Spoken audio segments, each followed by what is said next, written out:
Ladies and gentlemen, Ilhan Omar is ready to flee as FBI investigates 3,500% net worth boom after she just launched civil war.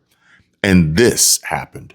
Trump's Marines storm Minnesota. And yes, ladies and gentlemen, President Trump sent in the Marines to lay waste to feckless Minnesota leadership and put an end to all the fake news, misrepresentation, disinformation, hate, division, and crime that is not only impeding ICE federal agents from executing their orders, but is tearing a city and a state down to the ground, burning it unnecessarily. But JD is here to make sure this attempted George Floyd 2.0 doesn't go on any longer. And unlike Tim Walz, there's no stolen valor here. JD Vance is the real deal, a proud U.S. Marine Corps veteran who enlisted right out of high school in 2003, served 4 years as a combat correspondent with the 2nd Marine Aircraft Wing, deployed to Iraq during Operation Iraqi Freedom in 2005, and rose to the rank of corporal before his honorable discharge in 2007. That's genuine service, folks, straight from the front lines of defending our nation, and not whatever this is, Tampon Timmy. We want ICE out of our district. We want them out of our state. We want this terror to stop. The lives of people are being interrupted, and it is not justifiable for the president to target our state. And so you see, in order to defend fraud, Minnesota's mobs are taking to the streets with the backing of their sanctuary leaders who say they want peace, but are totally inciting something else, which to many looks like a full-on insurrection taking place on the streets of Minnesota and in the minds of the brainwashed, with help from paid armies of agitators. All of this is being done to protect illegal fugitives and scam artists who may soon be in jail for ripping off our country.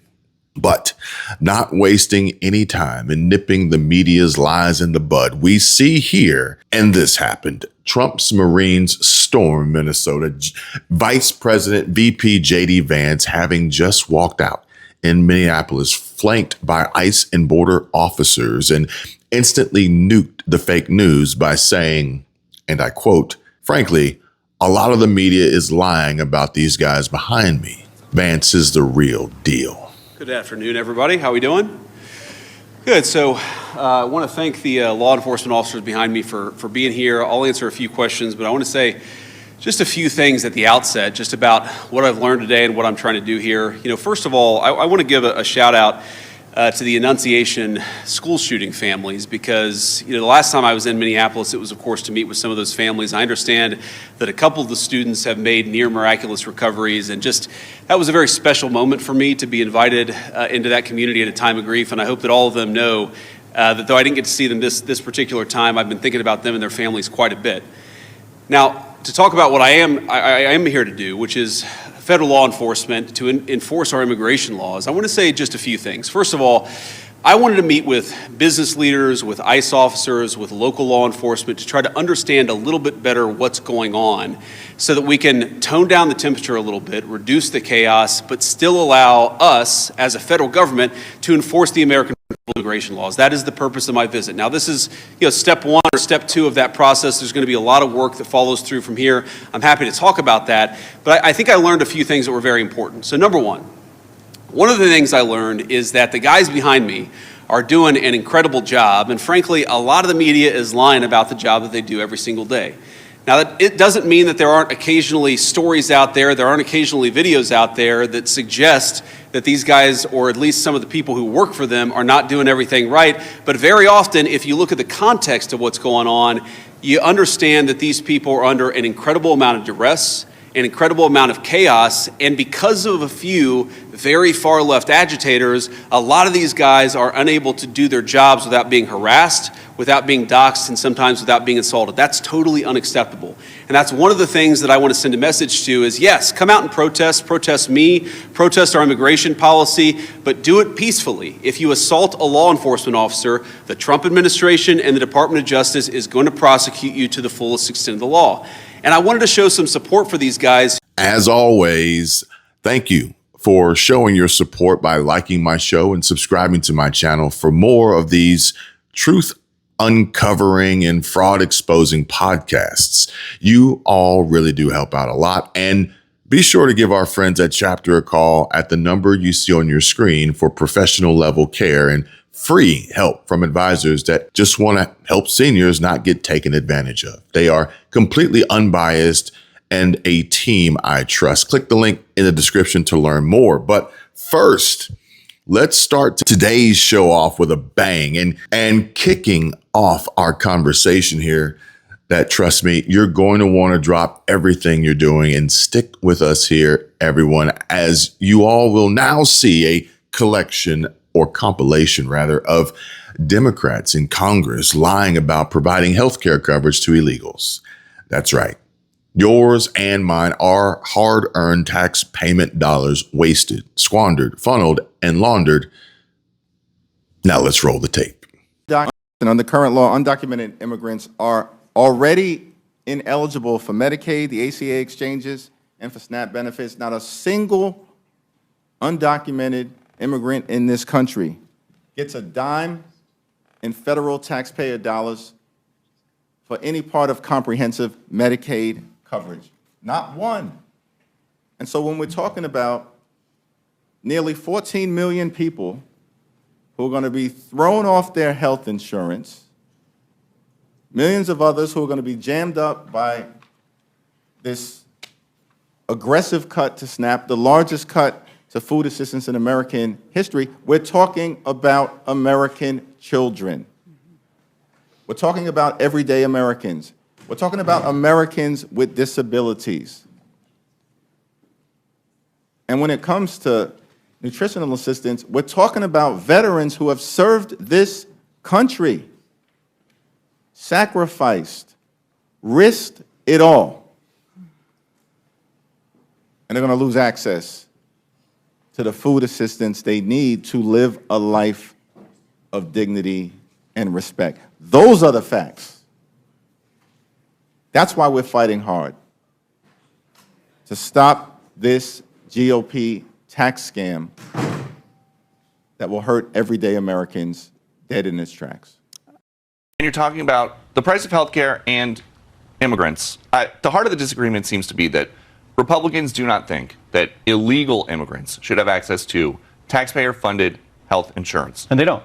So the Democratic position, your official position here, is that illegal immigrants should not have any access to taxpayer-funded health insurance. Does that include federal and state? Well, the federal law is that undocumented individuals do not have access to Medicare, Medicaid, food stamps, even the Affordable Care Act. That's the law. So this is a red herring from my Republican colleagues. They don't want to, help folks out because they needed that money. And this should be pretty simple for people to understand. When they gave that extension of the 2017 tax cuts, which helped out the richest Americans, it was partially paid for by taking away Medicaid and taking away these ACA tax credits for people who just can't afford health care. No federal dollars are spent on people who are undocumented. How much funding has gone to cover medical expenses specifically for illegal aliens? $27 billion. No federal dollars are spent on people who are undocumented. Undocumented individuals in Medi-Cal, we're spending $9.5 billion total funds. The state of California has taken tens of millions of dollars from the federal government, providing free health insurance for illegal immigrants in California. No federal dollars are spent on people who are undocumented. Illegal immigrants are not supposed to get stuff, but when you look at all the data the government collects in the current population survey or the survey of income and program participation, it's clear that a very large fraction of immigrant families do use these programs. No federal dollars are spent on people who are undocumented. Big expenses, by the way, is to Planned Parenthood, which they state on their website their doors are open to everyone, including illegal aliens, and that they will not report anyone's status. Political analysis is wrong. I don't think it's unpopular at all to try to reform an entitlement program to save it for the people who need it, to keep illegal aliens from getting welfare benefits they shouldn't be getting, to encourage people to go to work. I don't think these things should be shied away from by Republicans. None of that is true. First of all, I think Medicaid It's exactly true. It's exactly what's in the bill. Federal law prohibits undocumented immigrants Then why are from receiving 1.4 Medicaid million benefits. on it? Why are That's a 1.4 figment of your million? imagination. It's a figment of the CBO's documents. Let me explain the facts. It's in the CBO documents. I'll explain the facts. Is it or not? Let me explain. It's not, actually. No, you are lying. No, that is not. It is not true. Okay, hang on a You're second. inventing facts out of thin air. So Medicaid is. Hold on, guys. Medicaid. State program. Medicaid is the most popular program after Social Security and Medicare. So $1 trillion cut to Medicaid, which is what Republicans just did, is not only bad morals and bad economics, it's bad politics. Medicaid is actually more popular than you, Scott Jennings. It has 70% approval rating among Republicans. How do you know what my approval More than rating is? 80% among independents, more than 90% among Democrats. It's political suicide for Republicans I think to it's get political Medicaid. suicide to come on as a member of Congress and lie about what the CBO says. So the majority of people people who benefit from Medicaid are senior citizens and those with disabilities. Almost Yeah, all I don't disagree Medicaid with funding goes toward the elderly, the disabled, children, and working adults. That's who it's for. And that's it's not for and illegals. those are the people for whom it principally benefits. Scott, just to disentangle this here, the federal law prohibits undocumented people from getting Medicaid. That is the law. But they're on it. Okay, not the federally funded part of Medicaid. States have Okay. their own funding mechanisms, and some of them have chosen to expand it to include everyone. There's a difference here. Now, you don't like to acknowledge the difference, but that difference does exist. So, okay. No. The federal government, by law that we passed, does not fund health insurance for undocumented immigrants in Medicaid, period. Nor the ACA, nor Medicare. Undocumented immigrants do not get federal health insurance premiums. Period. Period. They're lying. They're lying, all right.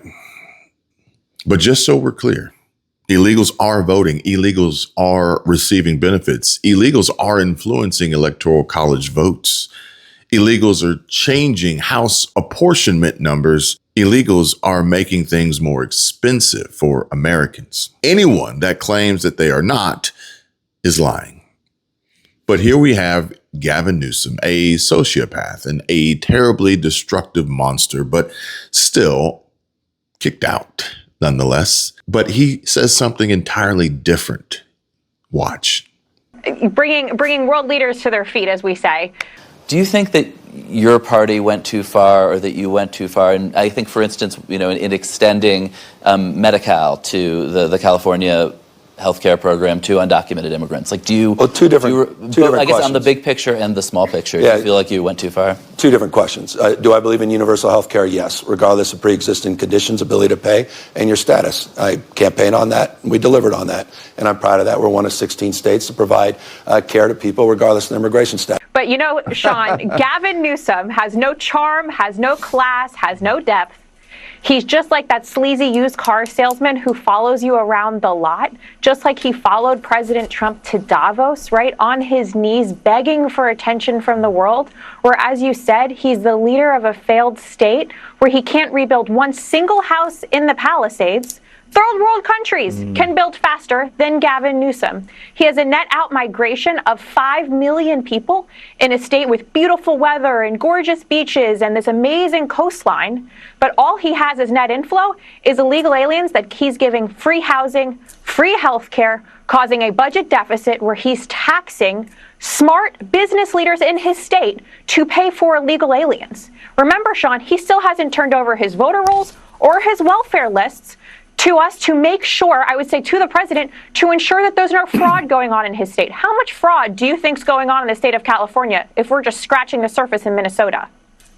I think that's well said. Let's get your take, Joe Concha. But what I want to know is, why do all of these lying Democrats all talk the same? Like they went to the Obama school of lying and fraudulent activities.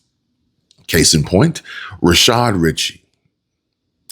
How many of you have ever heard of him, or perhaps TYT, the Young Turks, run by Sink and the constantly red-pilled Anna Kasparian? And so you see, he's one of the main focuses in this piece shared from Medium titled A Personal Reckoning with Fraud, trust and the cost of Black excellence, the credentials crisis, and how one man's alleged deception undermines Black excellence when representation becomes a lie. But as my popularity rose, I was being covered more, right? And so the press enters the scene, and there are now reports, right? And the first thing, after all this great conversation and connection, the top of the article would be, she was wearing, not my education, not my, not my professional career. I'm happy you're here. Talk to me about your outfit. How did you pick it? My outfit, this is a Meredith Coupe original. Oh, whoops, my bad. Wrong Black man. But my word, talk about hypocrisy. But most certainly a fraud whom no one should trust and is certainly costing Blacks excellence. But I know we're veering off topic here. However, I want you all to listen to how Michelle Obama urges women not to buy from white-owned brands while wearing a $1,185 skirt created by a white designer. Michelle Obama is a privileged, racist hypocrite who hates white people and apparently Blacks too. I mean, really, when you think about it, but watch. I think we should all be mindful and make sure that we're not purchasing clothes made by Black designers. We need to pay attention to who's in our closets. Oh, I'm sorry.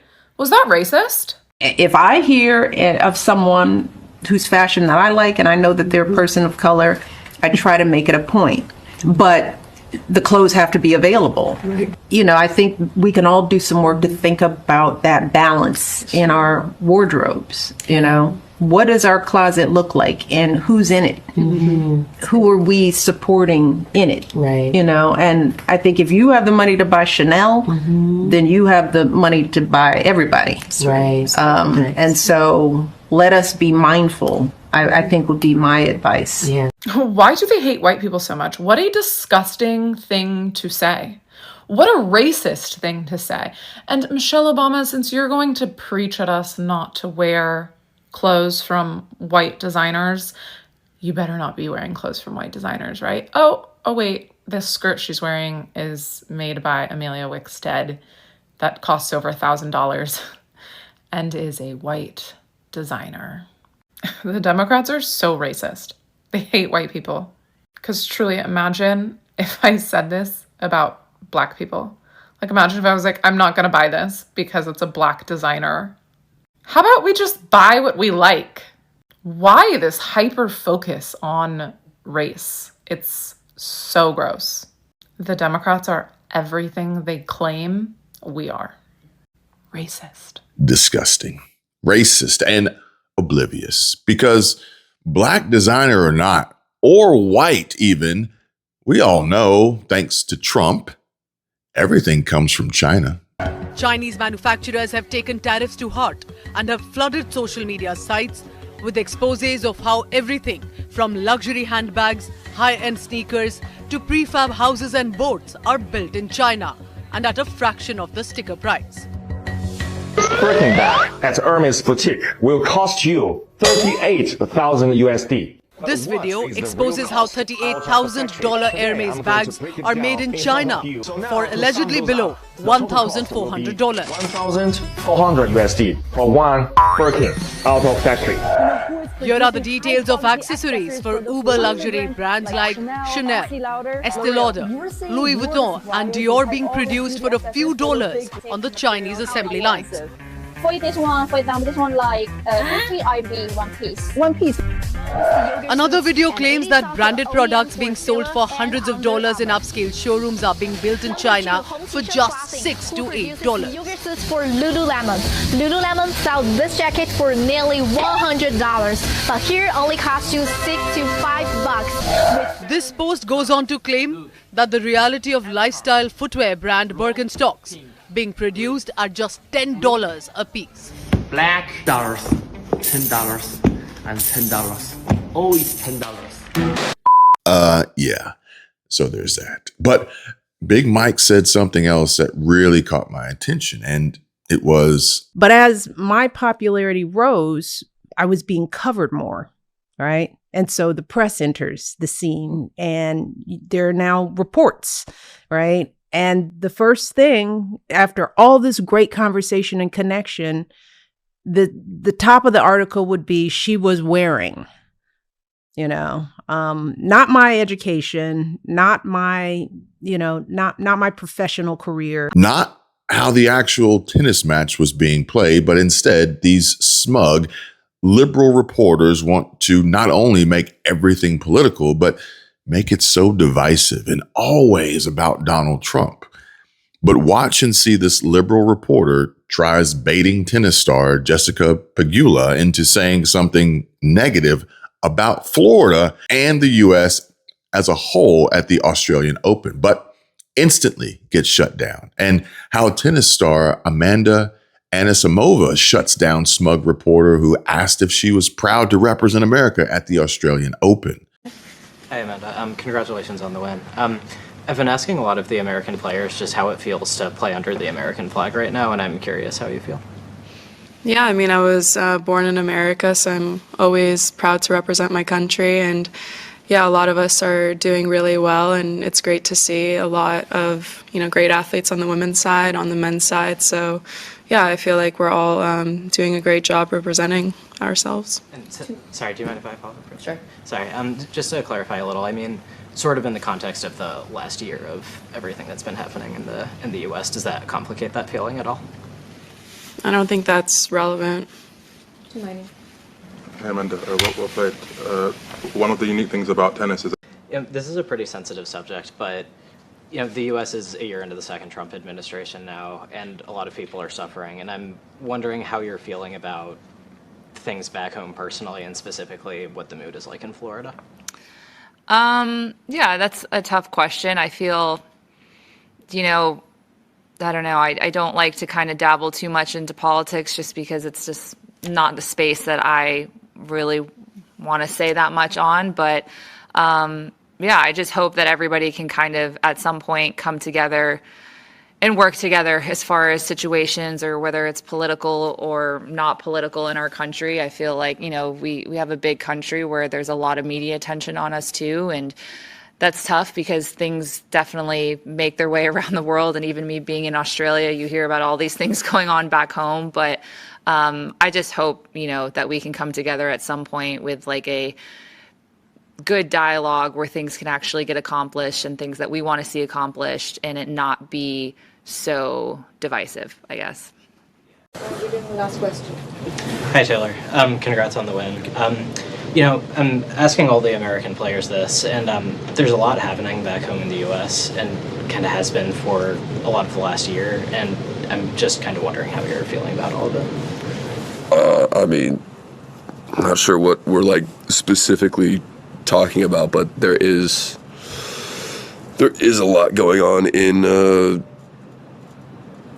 U.S. and I don't know. I feel like whatever I say here is gonna get put in a headline, and it's gonna get taken out of context. So I'd really rather not do something that's gonna cause a big distraction for me in the middle of the tournament. All right. Thank you, guys. Thanks, Taylor. Pathetic. It's all just a big distraction. It isn't relevant, especially as it relates to tennis. They should seriously revoke this person's press pass. I mean, geez. The tournament just started, but here's a novel idea. And why not just let actual sports reporters in? I mean, I really hope we don't have 2 weeks of this, but it's just so damn pathetic. The leftist media always digging for dissent. When you've been in Florida, have you noticed kind of a shift in the mood at all, or? Personally, Florida's been, I think, okay. I think Florida, there's a big melting pot of different people from all over in Florida. So I feel like, especially me being in South Florida near Miami, I mean, there's people of all over the country that come to move to Florida, and there's a lot of international people that are there. So I don't know if that's maybe why you kind of get a lot of different cultural differences in a good way, honestly. So Florida, to me, at least where I live, has been fine. But I honestly can't believe this just happened in Florida. but it did. You probably might go to jail, I'm gonna go to jail. possibly. She's literally asking the police to remove me from public property. All right, you guys need to move Why? over here, First Amendment area. Yeah, this is a First Amendment area. You don't have a permit here. They do. Yeah, so what does the permit it's do? time to leave. I want my rights to be respected. I'm You are. allowed to be on public Right property. Here is our First Amendment area, number 5, Yeah. for small groups and counter protesters. Yeah. You're a small group, No, I'm not. and you're a counter protester. I'm media. Are you here with this group? I'm here with media. You need to move. They're thanking them for writing me Let's a ticket. go. You're for... being detained for a ticket. Over here. Let's go. You're on federal land. I'm a federal officer. Yes, great. So you're getting a federal ticket. Okay, great. I can't wait to fight this. The liberals here in St. Augustine, Florida, are cheering because this guy is trying to kick me off of public property. No. You get to stand here No. on federal public property. Public. Where You we notice you tell said public? to be.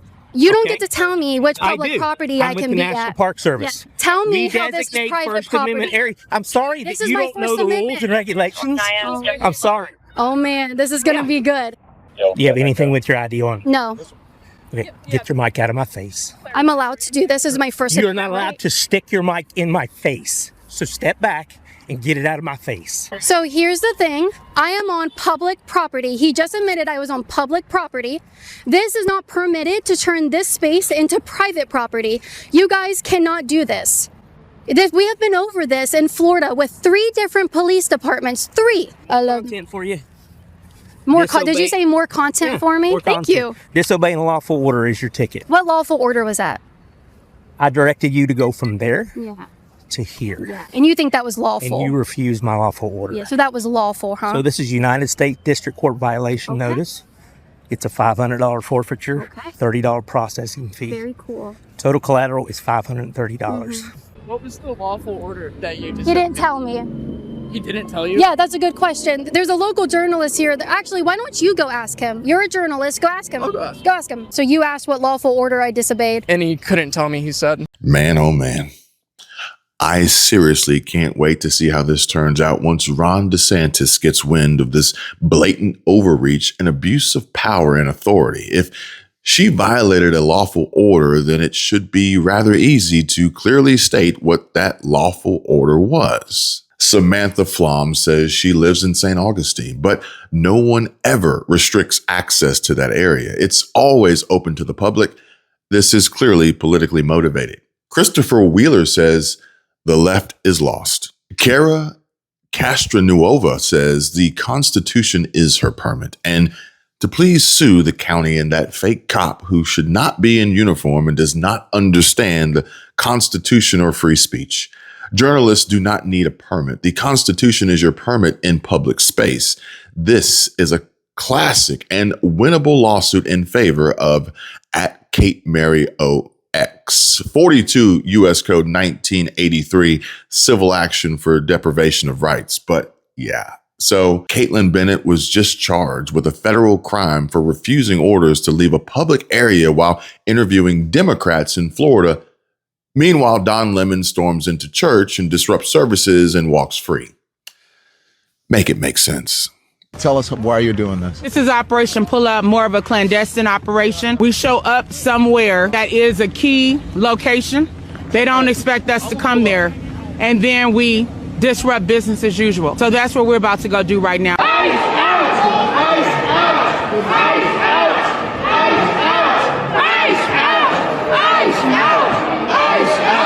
Demanding justice for Renee Good and letting them know that this will not. But now, breaking, ladies and gentlemen, Nakima Levy Armstrong is in FBI custody for her role in storming the church. Minnesota agitator Nakima Levy Armstrong has been arrested in wake of church invasion, according to Pam Bondi. Secretary Kristi Noem is on the record having said Homeland Security investigators and FBI agents arrested Nakima Levy Armstrong, who played a key role in orchestrating the church riots in St. Paul, Minnesota. She's being charged with a federal crime under 18 U.S. Code 241. But religious freedom is the bedrock of the United States, and there's no First Amendment right to obstruct someone from practicing their religion. Yesterday, I went into a church with Nakima Armstrong and I protested these white supremacists. A pastor of the church is a f***ing ICE leader in the city. How can you be a f***ing pastor and be a f***ing ICE agent? They want to come after me? How can they live so comfortably while the fucking people from Somalia that are in this country legally, that have fucking citizenship, can't even go to their mosque and pray? How do they deserve any different? Fuck those fucking Nazis. Come and get me, Pam Bondi, you fucking traitorous bitch. All power to the people. And I can't help but laugh when he asks, how can they live so comfortably, as this post that came across my feed just jumps off the page. But in reply to the New York Post and them showing an aerial photo of Kamala Harris's new $8 million gated Malibu mansion seen for the first time ever.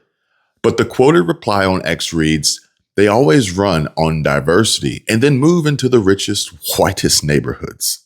And so, you know what? That, William, is how they live so comfortably. But put another dollar in the around and find out jar, as maybe threatening Pam Bondi isn't the wisest of decisions you've made in the last week. But now William Kelly is being charged with conspiracy to deprive rights, a federal crime for his involvement in the St. Paul church riots. Checkmate, dude. But just one day after challenging to charge him, William Kelly has now been perp walked and is in federal custody. Now that's what FAFO looks like, you frickin' loser. Storming churches will not be tolerated by the Trump administration, and we can no longer allow these unhinged lunatics to believe they can do and say anything without consequence. There's just one more to go, one more sour, rotten lemon to round up. Squeeze some more tears, liberal tears, out of the problematic lemon. But sadly, for now, sources say a judge refused to charge former CNN anchor Don Lemon in the anti-ICE protest at a Minnesota church. But trust me, everyone, because there are other judges and he will be arrested soon. They are not done. Pam Bondi has said, and I quote, more to come. We will protect our house of worship, and we, the people, want everyone held accountable. But he will be arrested soon. He and Ilhan Omar, too. And Ilhan Omar has a real chance of being charged with immigration fraud. Right now, we're focused on Minneapolis because that's where we have the highest concentration of people who have violated our immigration laws. And that's also, frankly, where we see the most assault of our law enforcement officers. I mean, our plan is very simple. If you assault a federal law enforcement officer, we're going to do everything that we can to put you in prison. It's very simple. And most of these protesters, as much as I may disagree with their politics, most of them have been peaceful, but a lot of them have not been peaceful. And if you go and storm a church, if you go and assault a federal law enforcement officer, we're going to try very hard. We're going to use every resource of the federal government to put you in prison. Respect people's rights. Respect people's rights to worship. Respect people's rights to do their job without being assaulted. If you follow that basic principle, the Trump administration is going to do everything that we can to protect your rights. But if you go after somebody, if you assault somebody, if you make a 9-year-old girl cry because you walked into her church and harassed her, we're going to go after you with every single tool that we have. So, look, I stand proud and I stand tall. This is not a victory lap for me because it's not over. They're going to try again and they're going to try again. And guess what? Here I am. Keep trying. That's not going to stop me from being a journalist. You're not going to diminish my voice. Go ahead, make me into the new Jimmy Kimmel if you want. Just do it.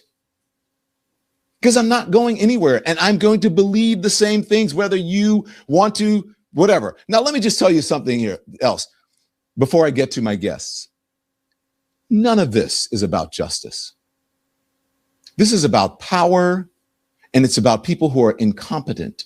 Instead of holding ICE accountable for their horrific behavior, including their violent occupation of American cities like Minneapolis, Republicans voted on giving ICE billions of dollars to terrorize our communities. It is beyond shameful. ICE operates with no meaningful oversight and continues to act with impunity, even as it carries out violent operations that have cost lives. I am sick and tired of seeing Republicans reward a rogue agency that inflicts harm on our communities. Congressional Republicans greenlit sending $400 million more to ICE detention and $370 million more to ICE enforcement. This is on top of the unprecedented $170 billion the agency received in Trump's big, ugly bill. ICE has tormented our communities. Let's be clear. What we are witnessing from ICE is not law enforcement. It is state-sanctioned violence. A woman was killed. The gentlewoman's time has expired. By ICE. Our communities deserve. The gentlewoman is no longer recognized. Not military. You see what I'm saying? Oh, and Don, storming a church isn't free speech, pal. That's a crime. And if they can arrest a president, then they can surely arrest you and your zesty ass. And on top of that, or after rather, you see Representative Ilhan Omar, and she just went off and breaks down and goes on an unhinged rant against ICE and then gets shut down quickly when she goes over her time. But it looks to me, ICE must be doing a great job if she's so riled up. So to that I say, keep up the great work, patriots. The situation in Minnesota reminds us that the West cannot mass import foreign cultures which have failed to ever build a successful society of their own. I mean, we're taking people from Somalia, and Somalia is a failed, it's not a nation. Got no government, got no police, got no military, got no nothing. And then we have this fake congressperson who they just reported is worth $30 million. You believe this? Ilhan Omar, talking about the Constitution provides me. She comes from a country that's not a country, and she's telling us how to run America. Not going to get away with it much longer, let me tell you. And you must know we are currently in the eye of the storm as Donald Trump pulls away just to announce, while at the World Economic Forum, that Minnesota Rep. Ilhan Omar will soon be held accountable, and says we have this fake congressperson who they just reported is worth $30 million. You believe this? Not going to get away with it much longer, let me tell you.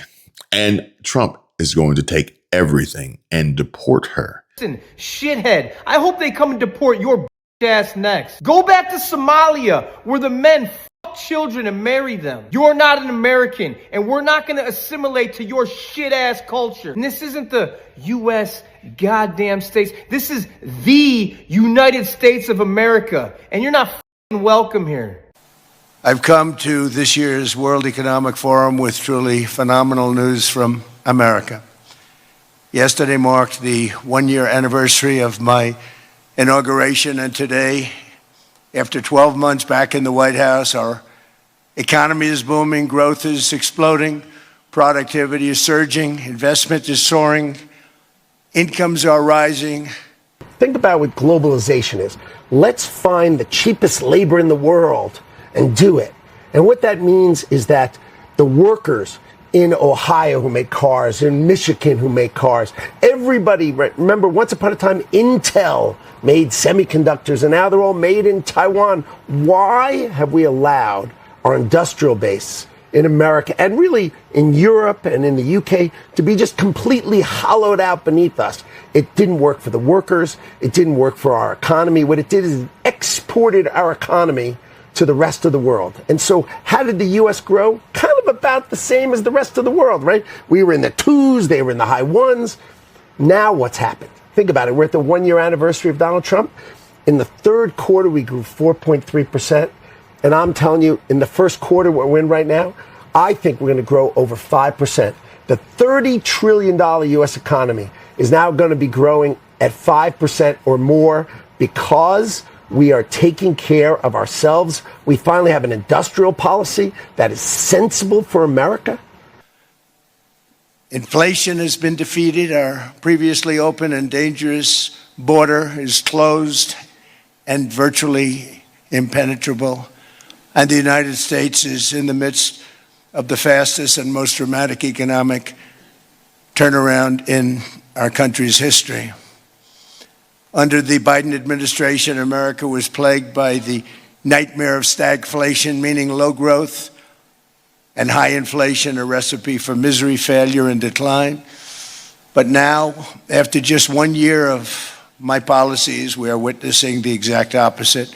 Because we are taking care of ourselves, we finally have an industrial policy that is sensible for America, right? It's going to grow manufacturing in America. I was in Syracuse. We announced the opening of a $100 billion mega fab building high bandwidth memory, right, in upstate New York. When was the last time upstate New York had any investment, let alone one that's going to bring in 25,000 jobs?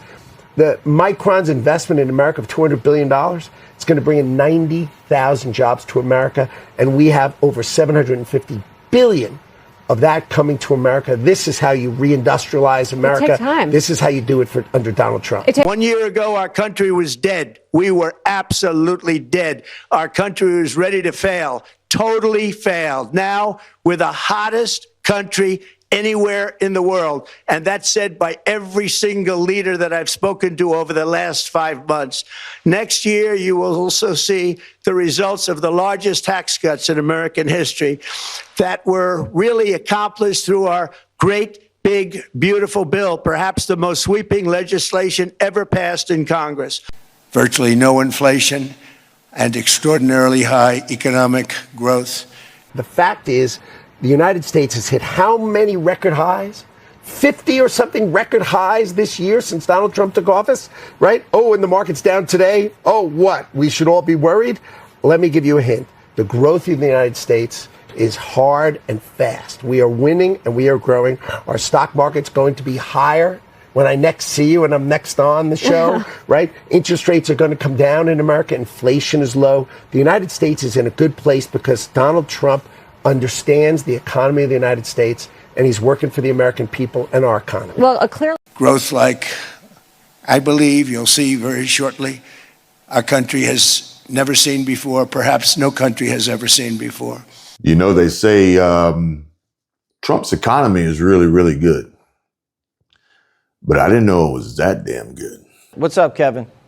Good to see you, my friend. What's the old saying? Follow the money? Well, that's precisely what the House Oversight Committee is doing. They are probing squad member Ilhan Omar's skyrocketing family wealth, Jesse, especially in the wake of that $9 billion, some would argue $19 billion, Somali social services fraud scandal that exploded in her district in Minnesota. The Oversight Chair, James Comer, says his team's lawyers are exploring the extraordinary step of subpoenaing Omar's spouse over his curious business practices. Republicans want to know how the Somali-born Omar and her politically connected husband Tim Minette went from being nearly broke to being worth around $30 million in just a year, according to her 2024 disclosure forms. Quoting Comer now, there are a lot of questions as to how her husband accumulated so much wealth over the past 2 years. It's not possible. It's not. And he's a money guy.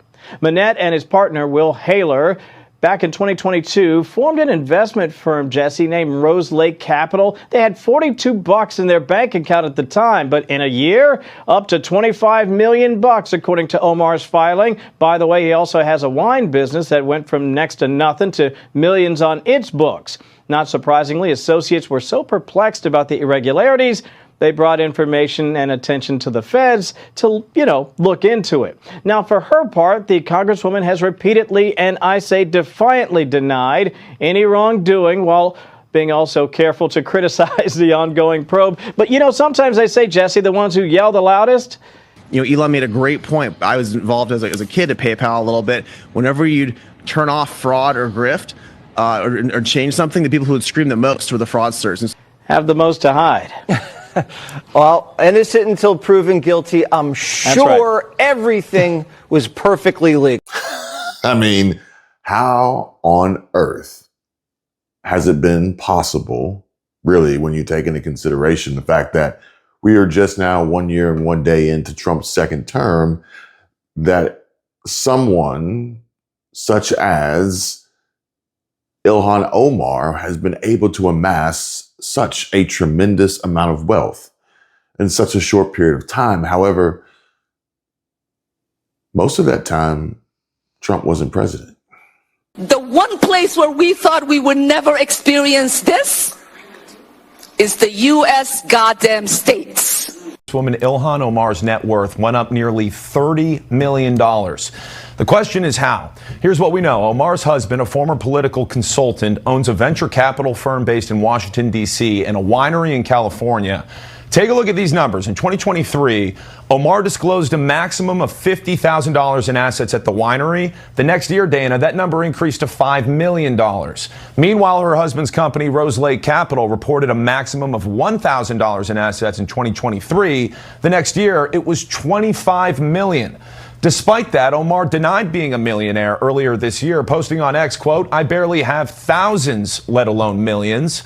House Oversight Committee Chairman James Comer tells Fox News an investigation is underway, writing, quote, "The committee is working on addressing ethics concerns regarding Representative Omar and her spouse, and we hope to have an update soon." But Omar says she's being targeted. Ever since I've gotten to Congress, they have been doing these sort of weird ethics investigations. None of them have yielded anything because I have been as transparent as I can be. Of course, others see it differently. Elon Musk says Omar committed fraud, while President Donald Trump posted on Truth Social, quote, "She should be in jail or even a worse punishment, sent back to Somalia." Omar authored the Meals Act in 2020, which loosened oversight on food programs during COVID. Federal prosecutors say one of those programs, Feeding Our Future, stole $250 million through fake meal sites. We did reach out to Omar as part of this story, but so far we have not heard back, Dana. Okay, Nate Boy, thank you for that. At least I don't think. Granted, Ilhan Omar, when does she get into Congress? So Ilhan Omar has been through two different Trump terms, or been through one Trump term and now is through the second. Not sure if she'll complete the second as a sitting congressperson or even a U.S. citizen, but time will tell. However, Ilhan Omar reminds me of someone, actually several someones, and you all probably are familiar. You probably know someone or several someones who are always constantly just negative, just always nagging, always mad, always upset. There's always a problem. Woe is me. And honestly, I am really, really starting to dig deep and take into consideration the liberal mind. Whether people want to admit to it or not, there are liberal minds and there are conservative minds. Perhaps maybe there are independent minds, but those are few and far between. But the liberal mind is very, very, I guess, easily identifiable, so much so as the conservative mind is. And oftentimes the liberal mind is going to lean on negativity more so than neutral or positivity. And so, prime example is the percentage of negative coverage of Donald Trump during the 2024 campaign. I would imagine that the percentage of negative coverage ramped up for the 107 days that Kamala was out there blowing people's money, for which she's not done blowing people's money. And what do you get as a housewarming gift for an $8 million loser? Let me know in the comments. I'm like jumping out of my seat here, okay? This is the same woman who burned through $2.5 billion in 107 days and then had the gumption to go on a book tour, which lasted longer than her entire campaign. And because people were cheering on every one of her word salads, she is now so drunk on her supply that, Luke, unfortunately, she is actually considering running for president again. Well, maybe I don't even think she's going to get through the primary, I'll go frankly. But get my checkbook where is this real money quick. coming from? Somebody needs to answer for it, because you know what? The DNC ended up paying for $20 million of her debt. Mamala just bought an $8 million Barbie Malibu dream house. Here are the highlights. Indoor-outdoor living, a spa bathroom with soaking tub, built-in speakers everywhere, perfect for Doug's spin class. Backyard gets even better. Full kitchen, private putting green, and of course, a big, beautiful fire pit. Because Malibu definitely needs more fires. It's been burnt to a crisp thanks to Democrats, but not Kamala's new neighborhood. It's untouched. Nice going. So Kamala squandered $2 billion in donor money, didn't win a single state, made the DNC pay off her debt, wrote a gossip book and blamed everyone else for her losing, and then splurged $8 million on a Malibu mansion. Not a great look. Par for the course, and we should expect nothing else. But here we are, ladies and gentlemen, and just more negativity surrounding Trump. Sincerely confused because it appears the DHS message about ICE agents going after criminal illegal immigrants has now fallen on deaf ears. The protesters are still loud, violent, defiant. Their political leaders are still launching obscenities in hopes of stirring the pot. And the media still sees what it wants to see. After the shooting of Renee Good, the coverage of ICE on CBS, NBC, and ABC was 93% negative. Common sense knows the legacy media hates Trump and hates ICE, but 93% negative is not journalism, it's tribalism. It is group hate on steroids. And what truly baffles common sense is the very same liberals who are outraged and obsessed with Jeffrey Epstein and going after child sex predators are now impeding, interfering, and injuring law enforcement officers going after child sex predators. Have any of these protesters seen the thousands of illegal immigrants in this country accused of raping and sexually abusing children? Or is the liberal narrative so precious, so profound, and so protected that drifting off course is forbidden? Maybe it's true that hatred generates more votes than love.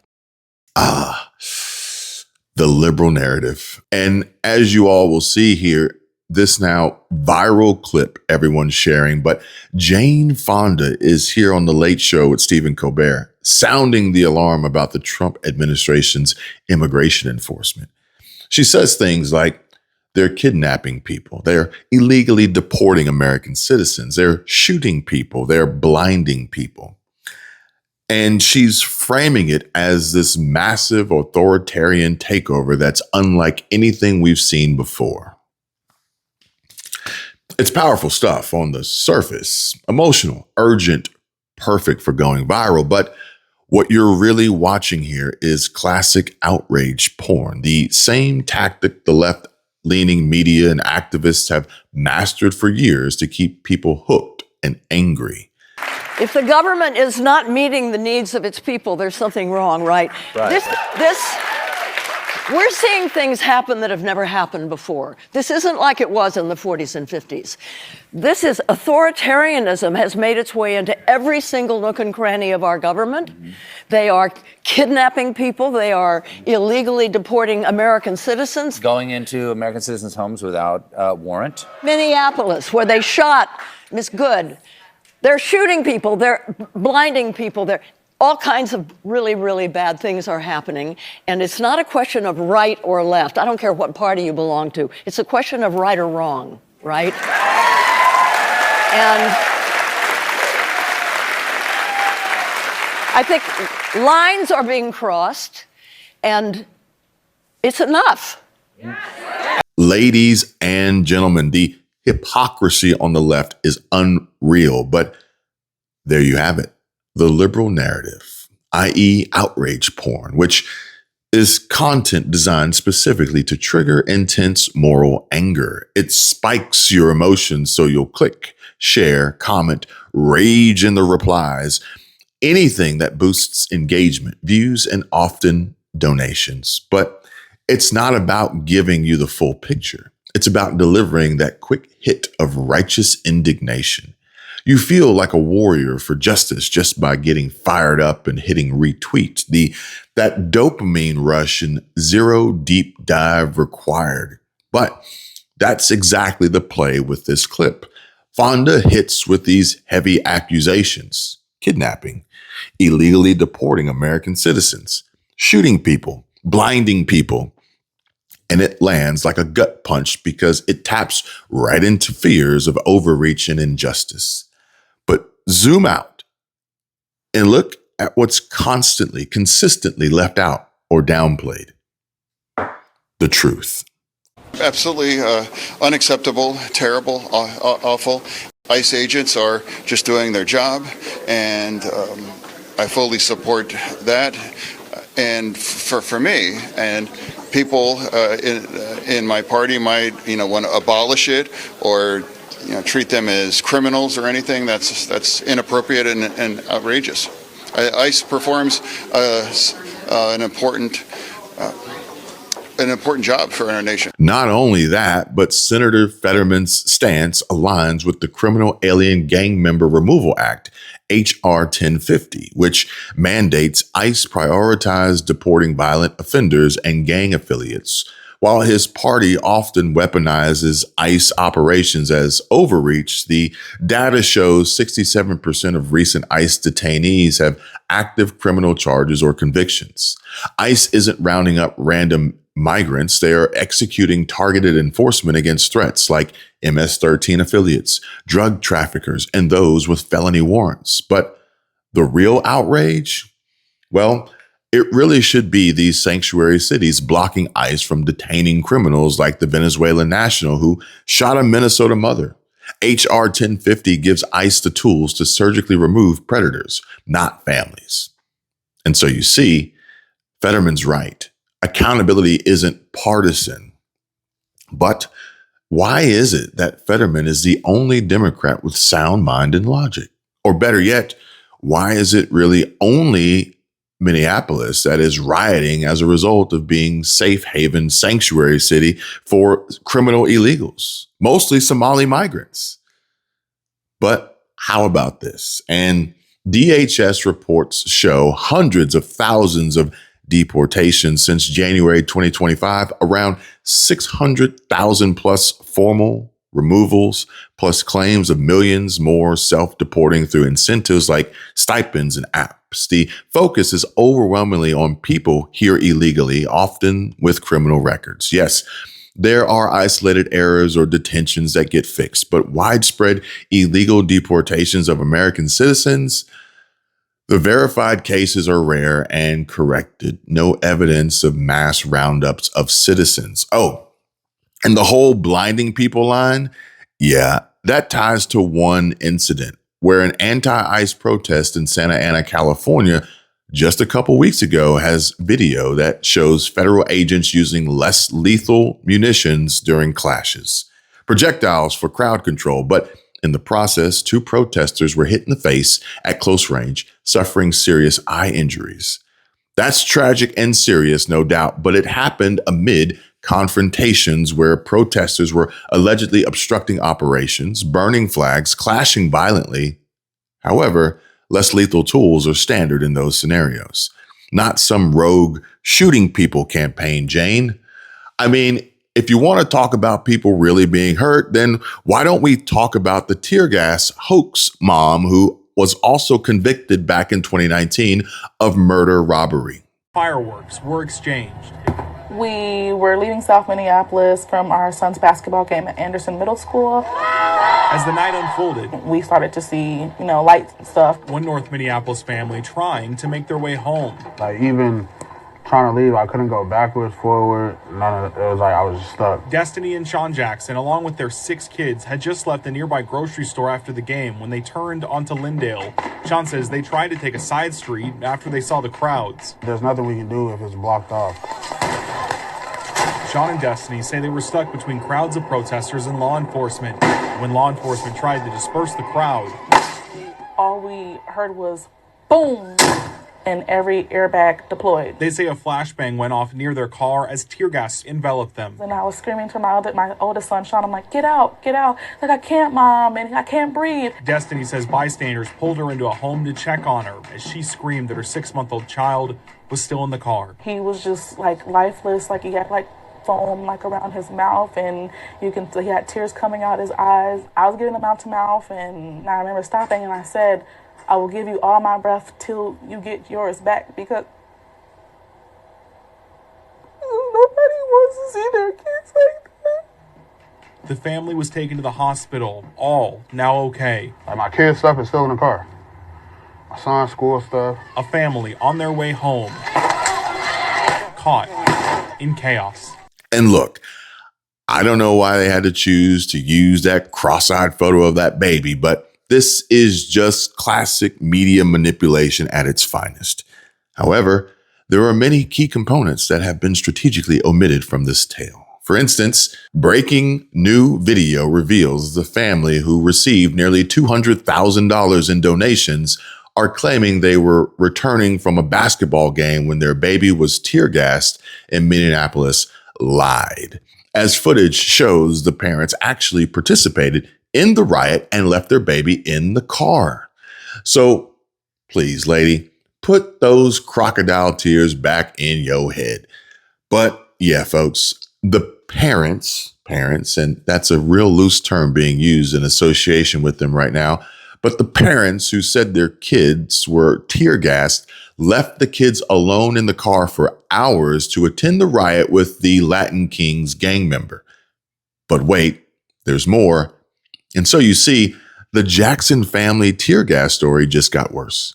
Destiny Jackson is actually Destiny Bradshaw, convicted in a 2019 murder and robbery. She lured a 21-year-old man to North Minneapolis via Facebook as part of a robbery plot. He was shot and killed.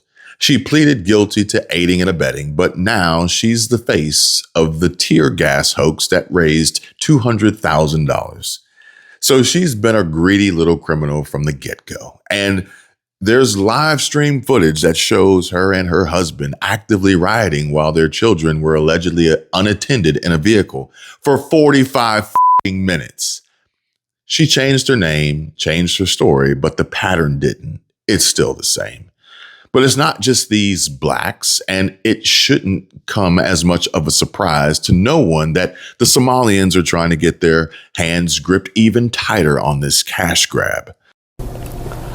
My name is Bashir Hussein. I am a 20-year-old U.S. citizen from Minneapolis, Minnesota. On December 10, 2025, during my lunch break, I was violently arrested by federal immigration agents. I repeatedly told the agents that I am a U.S. citizen and I had my ID and passport.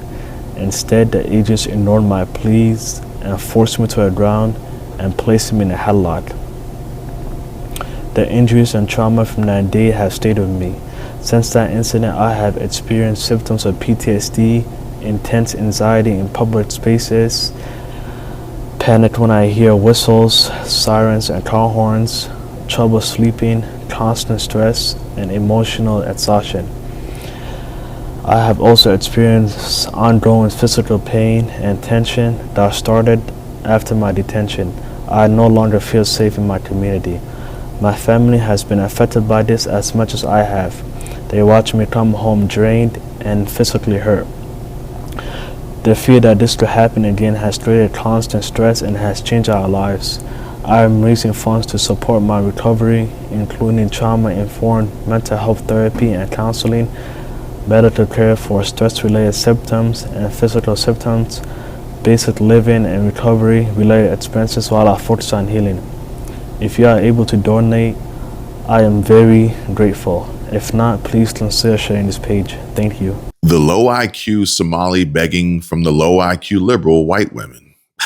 Imagine that. All these people do is extract and lie. The grift never ends. This looks like the face of evil, but yet another Somali scam. And so what we have here is a Somalian in Minneapolis, Mubashir Hussein, and he claims he is suffering from life-altering PTSD after being detained by ICE and has started a GoFundMe asking for $50,000 to help with the trauma.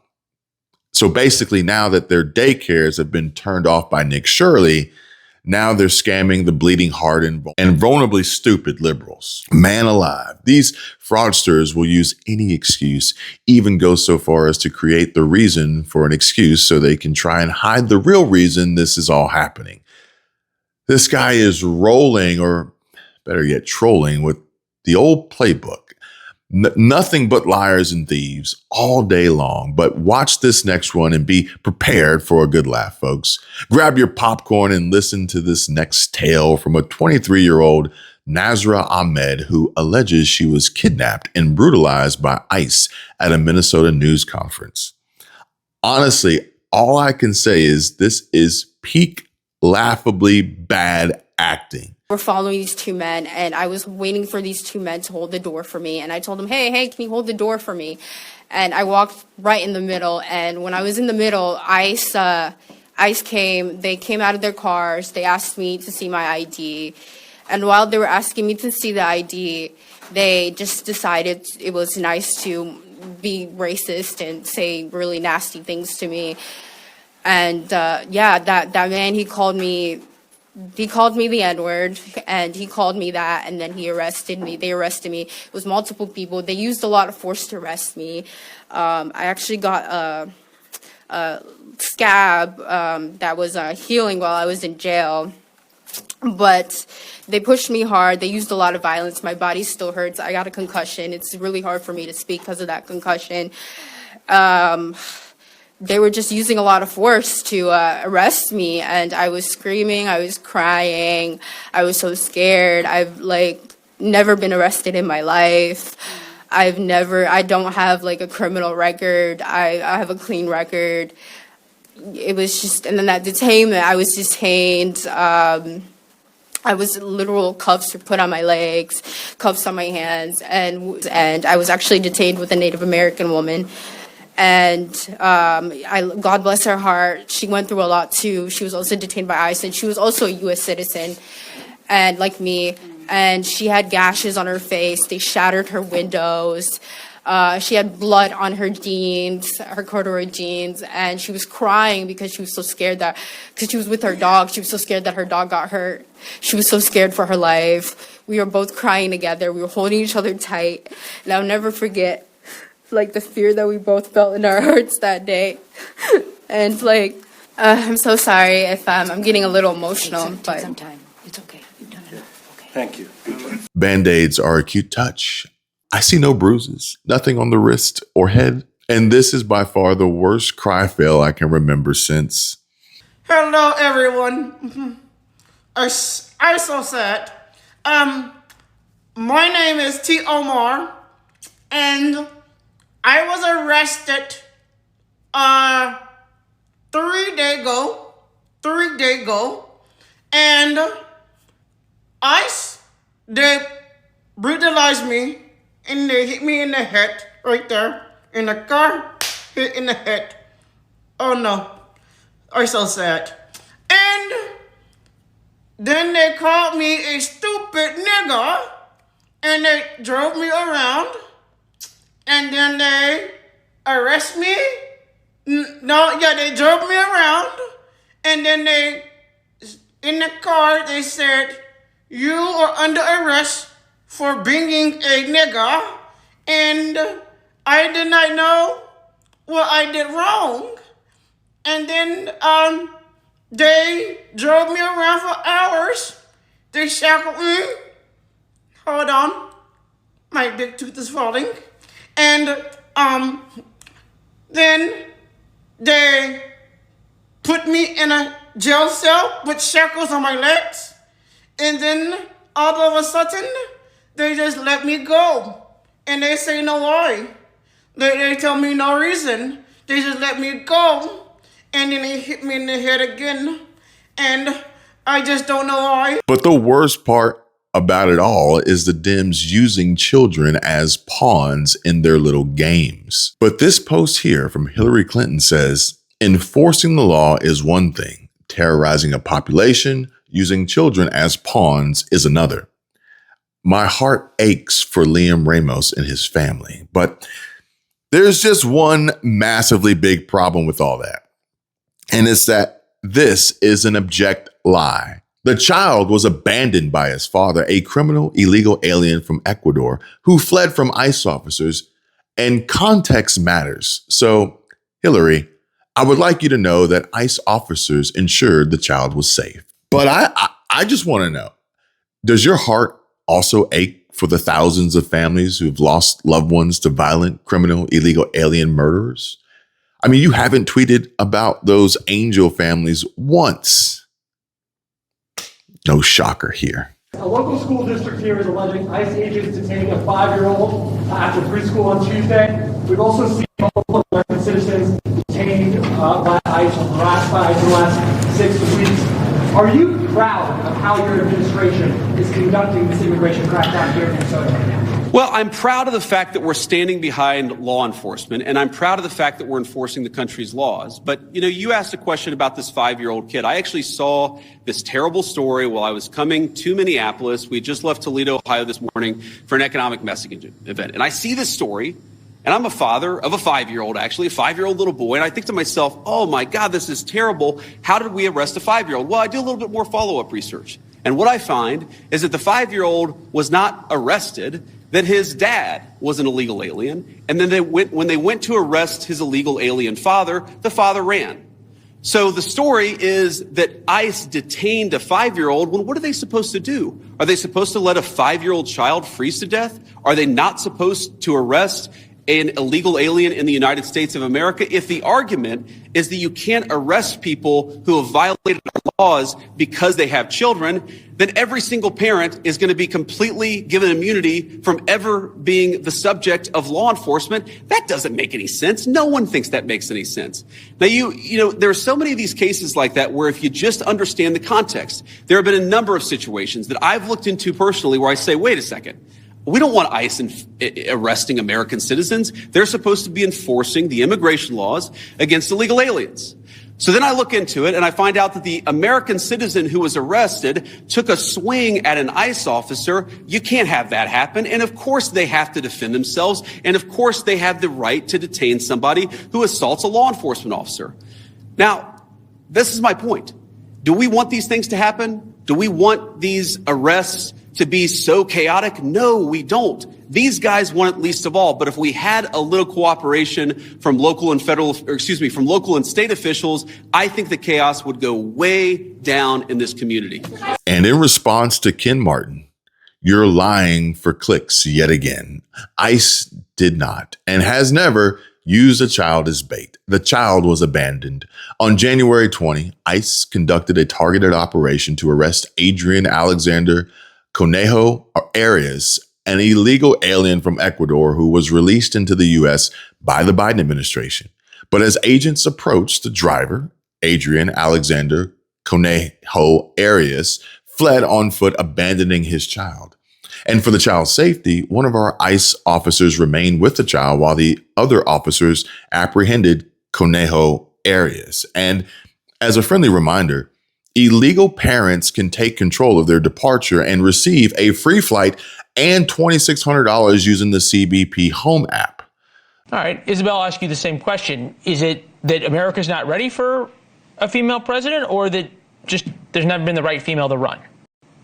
Maybe, Leland, America is ready. Maybe we're not. I suspect it probably has more to do with your latter question of whether or not the right candidate has run for office at this point. But I do find the irony just staggering that most of the people who seem incredibly invested in answering this question, especially in the last few days, have all come from the political party in the side of the aisle that has a hard time answering the question, what is a woman? So I think that's a pretty fair standard for America to come to the table on and have an answer for before we start vetting the right candidate for the Oval Office. And I bring this up not only because Hillary Clinton, as a woman, tried to run for president, but was badly beaten by Trump before going on to his first term, but Also, I caught Nancy Mace's post that just shows a quick pan of the crowd here, but the description is just peak Democrat, liberal, mind rot, and says, POV, you attend a press conference for women and biological male Tim McBride shows up. He didn't belong and he will never be one of us. Hold the line. And Nancy Mace is right. Hold the line. And hold the sign, because apparently the left is losing their mind over this video and just another basic, common, logical, sensible act that gets them triggered. And I love it. They are all so easily triggered. Hi, you have any questions? I asked if y'all got a warrant and if I could see it. He said no. So because you're not related to this person, we don't have to Okay, show well, you I'm anything. here to just observe. That's I fine. have within my right to That's do cool. so. But all that noise, all that stuff like that, you're impeding our investigation. I don't know what you just said. I don't speak Spanish. I'm not speaking Spanish. I just heard your Spanish accent. I don't know what you said. You're Listen to speaking me. entirely too fast. I don't really want to engage with you, honestly. Just leave. I'm just letting you know I'm here. It's for you. This is for you to understand. Whistling, making all this noise, impeding our investigation. How is blowing a whistle Listen. impeding? Listen. I'm done talking to you. Listen. You can get out of my If space. you continue that, we're gonna arrest you. All right? So this is your first and last warning. Don't do it again. Don't impede. I will arrest you. Only saying it once. And so you see, ICE was entering an apartment building in Minnesota to make arrests when a Democrat activist starts blowing a whistle and impeding their investigation. She says doing these things doesn't impede their investigation, but he calmly gives her one chance to stop before arrest. This is your first and last warning. Don't do it again. Don't impede. I will arrest you. Only saying it once, the ICE agent says. But ladies and gentlemen, this is what every operation should look like. If protesters impede investigations in any way, they should be arrested. Seems like basic and very simple logic, right? Much like, if you've got a neighbor who's a sex offender and somebody wants to go and take that person away, I'm going to raise my hand and say, yes, please get that person away from my children. Seriously, what is wrong with Minneapolis authorities? So when I talk about lowering the temperature, those are the two things that we want those local authorities to do.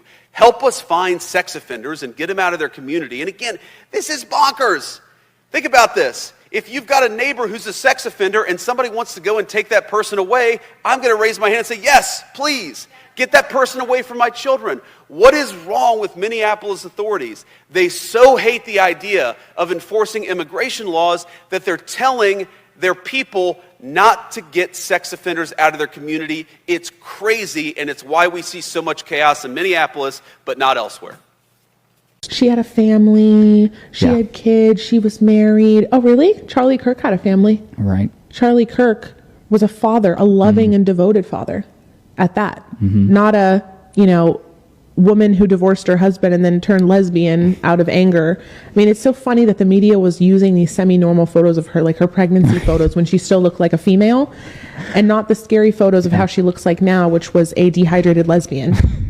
I mean, it just goes to show that it's a disaster. They're making her out to be like some hero. Yeah. Renee Good died tragically. Yeah. And she left behind her family. I mean, her kids are going to have to grow up without a mother. That's tragic. But another thing is that they're making her out to be some, hero. It's George Floyd 2.0. Right. Except hopefully doesn't get that bad. He couldn't breathe and she couldn't break. No. But she died for nothing. Yeah. She didn't change policy. She didn't get bad people out of office. She didn't pass some law that helps people have a better life. She didn't save anyone. She died at the hands of this ignorant mindset that the liberals have pushed through the media. Yeah. And it's ingrained in so many of these young kids that we talk to today, which are almost basically the same age as us, which is scary because I think of them as just so little because they're just so disconnected from the real world. Yep. Renee Good's death is a tragedy, but the real issue is the deliberate obstruction of federal law enforcement. ICE agents operate under strict protocols to protect national security and enforce immigration laws. When individuals interfere with lawful operations, Whether through physical confrontation or vehicular maneuvers, they create inherently dangerous situations. The Minneapolis incident underscores the consequences of resisting authority. Opposition figures like Mayor Frey and media outlets pushing unwanted ICE presence narratives are fueling chaos, not solutions. The real tragedy is how politicians and influencers brainwashed her into interfering with an ICE operation to begin with. But accountability matters. And so if you obstruct federal agents executing their duties, you escalate risks. The administration's focus remains on lawful order, not political theater. And so now we all see the bigger pattern, the moral hypocrisy and selective moral outrage put on for show by the left and their corrupt MSM legacy media arms. Tentacles, rather. But this outrage machine applies sky-high standards only when it's politically convenient. Under Obama, deportations hit record highs, millions removed, family separations, ICE custody deaths. Where was the Hollywood-level panic, the authoritarianism speeches, the viral clips framing it as a moral crisis? Mostly silence or defense. Sanctuary cities blocked enforcement. Less lethal force was used on protesters in 2020, but suddenly it's an existential threat to democracy only when the other side is in charge of enforcing the same laws. That's straight up tribalism, in-group favoritism, and out-group demonization. This president is a danger to this country and this democracy. So what I'm doing is I'm looking at all options. All of our options must be on the table, from impeachment, the 25th Amendment, to winning elections, which is actually my primary goal right now as the recruitment chair for House Democrats, is to win elections and to take power away from Donald Trump. Democrats? No, they're all communists, period. Or cocksuckers, rather. And why are they all such nerds? But Democrat Rep. Jason Crow says his three priorities are: 1, impeaching President Trump; 2, invoking the 25th Amendment to remove President Trump; and 3, win elections to take power away from President Trump. Trump, Trump, Trump, Trump, Trump. So to sum it all up, Democrats don't care about the American people. Right. Got it. All they care about is Trump. But while the Democrats' only mission, objective, and policy is to destroy, President Donald J. Trump signs and ratifies the Board of Peace Charter, officially making the Board of Peace an international organization. Ladies and gentlemen, Trump is the peace president, working hard to stop existing wars and avoid future ones. Thank you, Mr. President. Congratulations, President Trump. The charter is now in full force, and the Board of Peace is now an official international organization. But can we rewind just a bit here?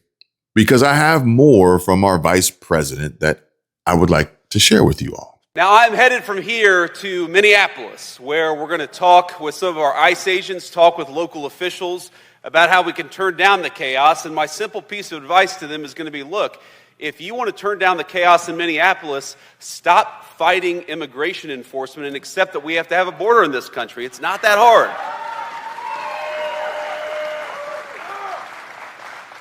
If you look all across our country, what's happened in Minneapolis is happening almost nowhere else in the United States of America. And that's because whether it's in Texas or Tennessee, it's in red states, it's in blue cities, even within our country, most people are cooperating with the simple principle that we ought to be able to enforce our immigration laws and get illegal criminals the hell out of the United States of America. It's really not that complicated.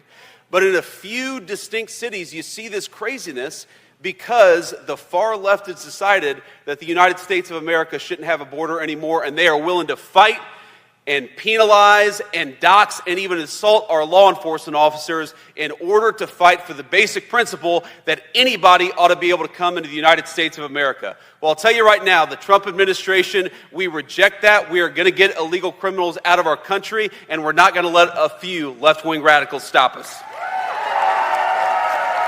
And speaking of radical left wing, we will not let them stop us, and we will restore order back to every part of America, all the way to Greenland soon, folks. Well, I'm not going to have to pay anything. We're going to have total access to Greenland. We're going to have all military access that we want. We're going to be able to put what we need on Greenland because we want it. We're talking about national security and international security.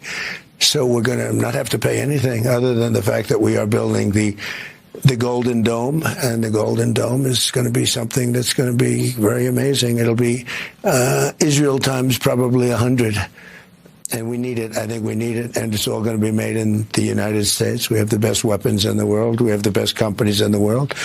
We want them to produce faster. And, we've put a mandate out. You're going to have to produce faster, whether it's the Patriots or the Tomahawks or the F-35s or anything else. We make the best equipment, but they have to make it a lot faster. But check this out.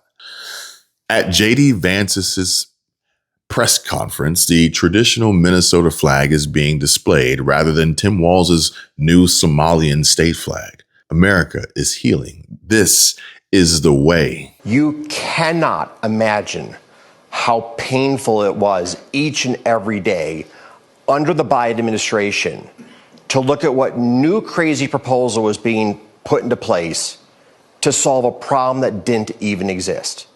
I mean, our constant friction at Citadel with the government across umpteen different aspects of our business was exhausting. And to have that literally end on one day, Election Day, just gives you so much energy as an entrepreneur to go back and build your damn business. So the biggest sea change I've seen across American executives has been just like the giant sigh of relief. I can now go and focus on building my business. And that prior administration, we happen to be a creditor of Spirit. Their merger with JetBlue was stopped. Spirit's in bankruptcy today. There were so many decisions that were so poorly thought out in terms of economic consequences. It cost the U.S. economy dearly. I cannot emphasize that enough. And so the Trump administration is making slow progress on deregulation thus far, but the end of the regulatory onslaught has been just an extraordinary boom for American business. And my word, my God in heaven, they've all begun to jump ship. They're all turning on the Democrats. Okay, all right. Well, maybe not all of them are turning on the Democrats. But real quick, how big of a factor is Donald Trump's cognitive decline, given what we're seeing at Davos? I think that the president has been acting in increasingly erratic ways. I think it is really damning when we think about the degree to which mass media outlets reported on Joe Biden, and that resulted in the Democratic Party changing its nominee, etc. Yet we are seeing behavior from Donald Trump that is increasingly erratic and alarming, and everyone's pretending that this is normal. I don't really understand why that is. It is very bizarre. But then, importantly, I think that for our European partners and for our global partners, I think what they also see is the result of not just one man, right? But also the entire government apparatus and a party that is willing to watch someone decompensate in front of the world and do nothing about it. I don't know what's going on, but I find that the standard, it would be helpful if we could apply an even standard here and far more, a fraction of the reporting that was dedicated, a year or two ago to see that applied right now. Got it. Thank you. You got that right, girl. And she doesn't know what's going on. She'd be more at home behind a bar rather than in the halls of Congress. But, oh no, poor girl. You really shouldn't do that. Sandy Cortez says, I think No, no, no, no. Don't even try. You'll hurt yourself. Leave the thinking to us. Just stand there and try and look pretty, okay? But wow, I can't believe Representative AOC seriously just said this with a straight face. Is this a joke? I mean, this must be a joke. This must be a joke, right? It's damning how the media slammed Joe Biden, yet ignores Trump's erratic behavior. My word, she really might be the dumbest member of Congress. But this is where I leave you, folks.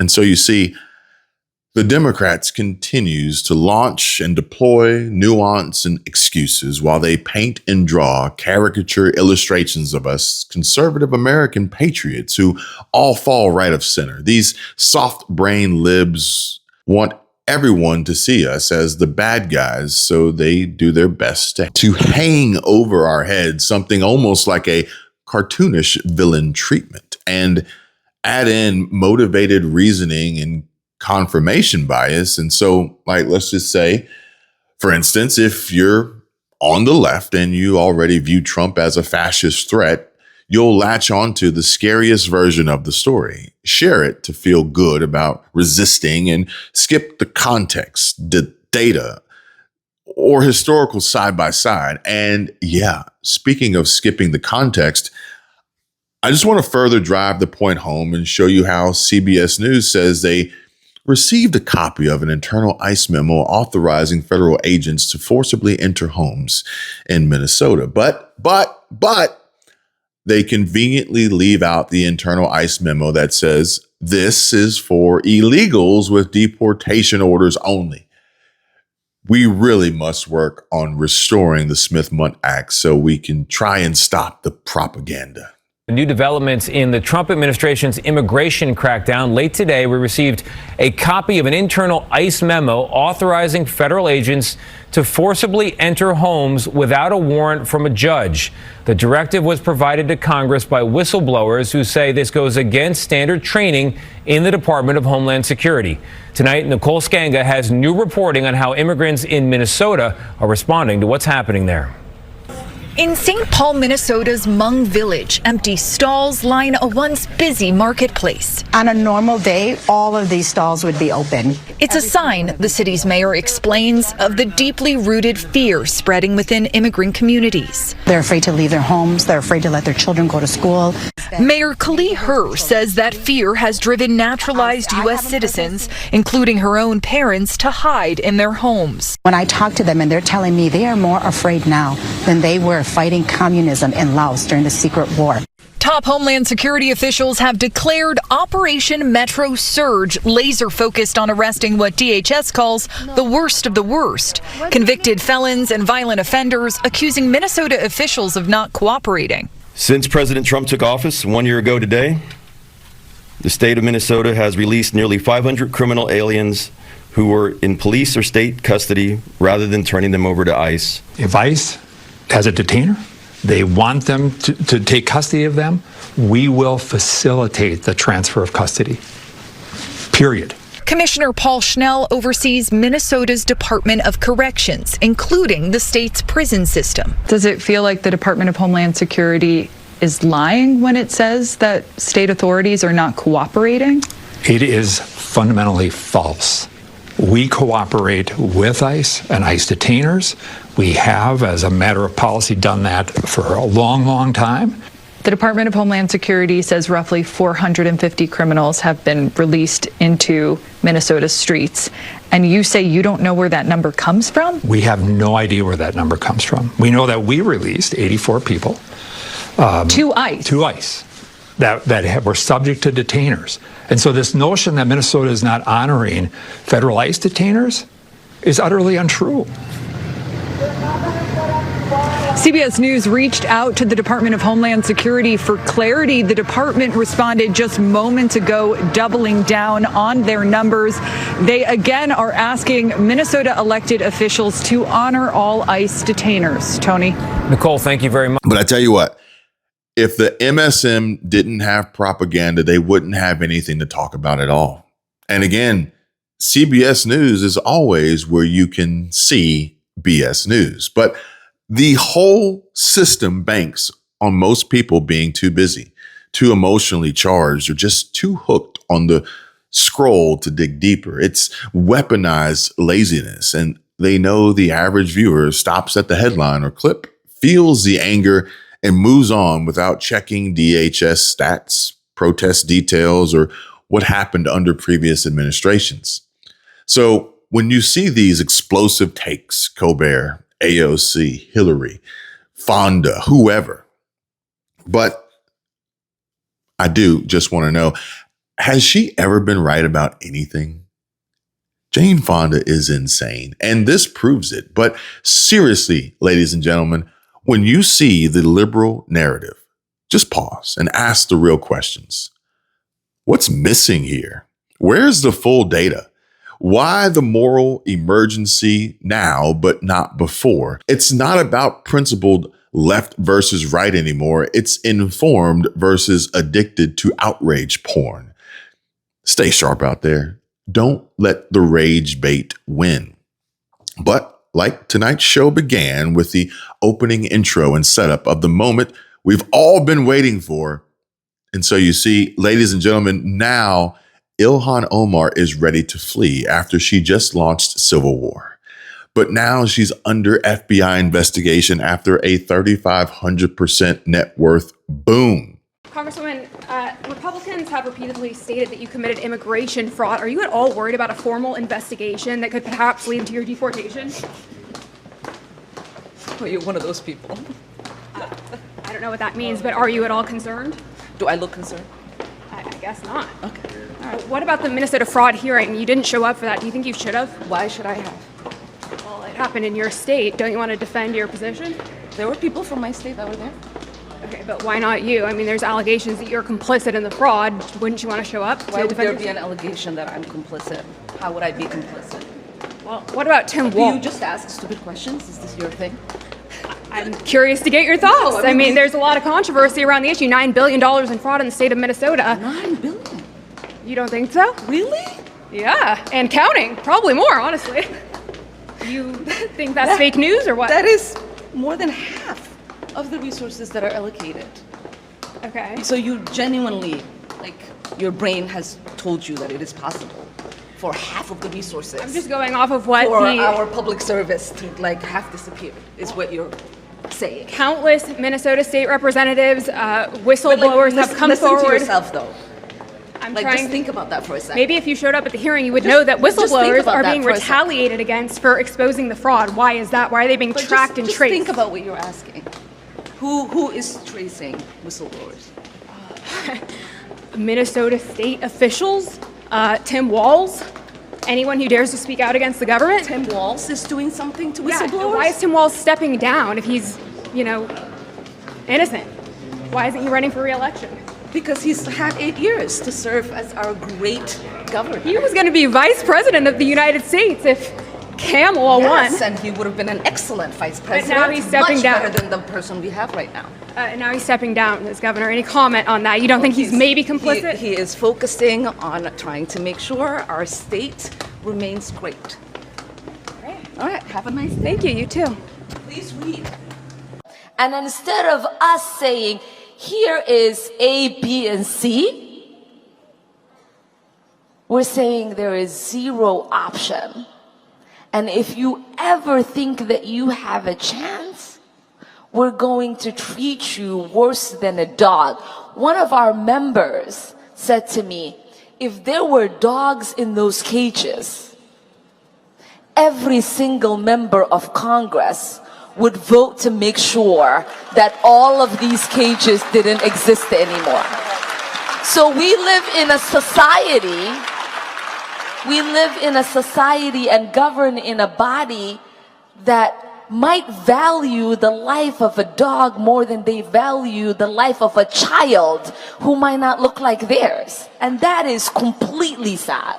Let me give you the perfect example. How about Minnesota Congresswoman Ilhan Omar? In February of this year, she shot down claims that she's actually a millionaire. She wrote, my salary is $174,000 before taxes. I don't have stock or own a home. and I'm still paying off my student debt. So if you're going to lie on something that is public, maybe try checking my financial statements, and you will see I barely have thousands, let alone millions. Well, people have checked the public records now. Ilhan Omar apparently has a net worth upwards of $30 million, somewhere between $60 and $30 million. And get this, it's because of companies run and owned by her husband, who in 2023 had a net worth of $51,000. In 1 year, that $51,000 grew from $6 to $30 million. 3,500% growth in 1 year. What a good communist. It's always equality for you, elitism for those in power. I have just 20 seconds. I want your thoughts. Ilhan Omar, should she be expelled from Congress? The president said possibly even the country. Looks like there's no record of her being a naturalized U.S. citizen through her father. She might have lied about married the brother. What do you think? If she's not naturalized citizen in our country, she's ineligible to be in Congress. So yes, she should be removed. Go ahead and hit that like button if you agree. Ilhan Omar needs to be removed from Congress and deported immediately. No more sweeping this under the rug. Keep sharing this until Ilhan Omar is actually held accountable. And I'll continue to make more podcasts if I have to. Ilhan Omar married her full-blooded brother to skirt U.S. immigration laws and bring him into the country, allegedly. This is a documented allegation with years of unanswered questions. And she's gotten good at ducking and dodging answers and accountability, as you all saw her walking down the hall there earlier. I mean, but why couldn't he come legally on his own? Her brother, husband, that is. Why is Zohran Mamdani, Ilhan Omar, Keith Ellison, why were all of them allowed to be sworn in using a Quran? I mean, just think about that. This is scary stuff, folks. But remember, Ilhan Omar introduced the bill that Somalians in Minnesota used to steal billions from American taxpayers, the Meals Act, Modifying Essential Access to Lunch for Students Act. That $30 million net worth of hers and her husband, we've been robbed. Ilhan Omar's net worth, as reported from 2019, was a negative $45,000. And then all of a sudden in 2025, her wealth explodes to $30 million. Mind you, a congressional salary is only $174,000 a year. So that is a 66,676% increase since 2019. How is this even possible? Nancy Pelosi's stock portfolio grew by 720% in 10 years, which is crazy all in itself. But Ilhan Omar's net worth grew by 3,500% in just 1 year. Think about that. What a scam. The situation in Minnesota reminds us that the West cannot mass import foreign cultures, which have failed to ever build a successful society of their own. I mean, we're taking people from Somalia, and Somalia is it's not a nation. Got no government, got no police, got no military, got no nothing. And then we have this fake congressperson who they just reported is worth $30 million. You believe this? Ilhan Omar, talking about the Constitution provides me. She comes from a country that's not a country, and she's telling us how to run America. Not going to get away with it much longer, let me tell you. And let me tell you, and just like Byron Donald said, if Ilhan Omar is not a naturalized citizen, she is ineligible to serve in Congress. If Ilhan Omar is ineligible to serve in Congress, she must be removed from Congress. It's that simple. Non-citizens have no business serving as elected representatives in our federal government. She is sickening and just so repulsive, it's unbelievable. Ilhan Omar calls Americans racist and America a racist country. But in 5 short years, she has swindled her way into a net worth of $30 million in this racist country. Not too shabby, huh? Negative 65,000 to 30 million. She hates America, but loves our money. Talk about a scam. Just like how Will Kane showed how Ilhan Omar's husband went from being worth $51,000 in 2023 to now more than $30 million. But yet she claims to not be a millionaire.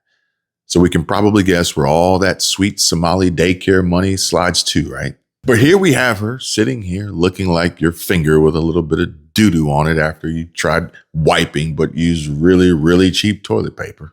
But ain't that the truth? I know we've all been there before. Am I right? But here's the real deal. The real, raw, God's honest truth, everyone. And as I was reading through all the comments that you wonderful folks leave on my show, I took a screenshot of this one here to share. As it seems, my show has gone international lately. And this one here from Tara Jane says, I'm British. I love Trump, but the Greenland drama is too much. It's 2026. You can't bully and threaten other countries if he can't acquire Greenland. It's not for sale and the people residing there are being ignored. Trump is becoming a little dictator, just like Starmer. It's not good for anyone. But that's just it. What do you know about Greenland and the perceived drama, really, besides what the legacy MSMs want you to think? Remember, they're not trying to teach you how to think, but more so what to think.